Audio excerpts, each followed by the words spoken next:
But when we look at the body from a holistic perspective, we're looking at the body as a whole. We're looking at you as a whole human being, and we're not looking at you as a symptom. I'm not just looking to deal with your symptoms. I'm trying to understand your body. I'm trying to understand the language of your body and understand why these things are happening to you. From a holistic perspective, your body is always trying to communicate with you. It speaks to you all the time. And as practitioners, we have learned and understand the language of your body. And this is just what the average person doesn't know. Your body starts to give you subtle signs when something is out of balance. And if we ignore those signs, then it starts to speak a little bit louder to us. And we might not still understand what that language is. And it's not until your body is screaming at you is when you're listening and now you're realizing that something is wrong. When you're vomiting,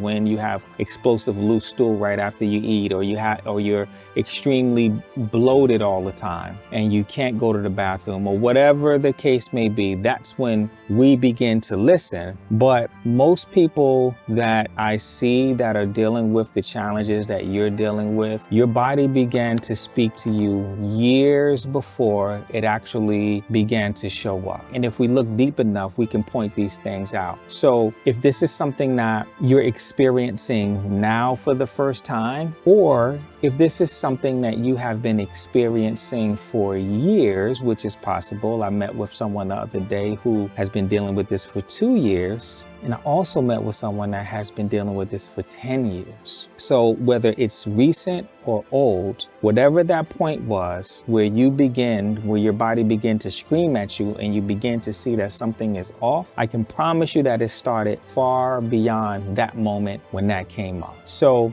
it's really about understanding your body. And it really comes down to a serious gut imbalance. And we have to understand holistically what that imbalance is. For everyone, there is weak integrity of the gut. In their gut, they're having an immune response. So their gut is extremely inflamed. They're having a stress response. But all of these things are responses. The way that your body is behaving is because of an immune response that's happening in your body that is being triggered from something. And most of the time, people stay in this low grade level of fight or flight. So their system is never able to properly calm down. And if you can't properly calm your system down, it's not going to be responsive to any type of healing modality that you do.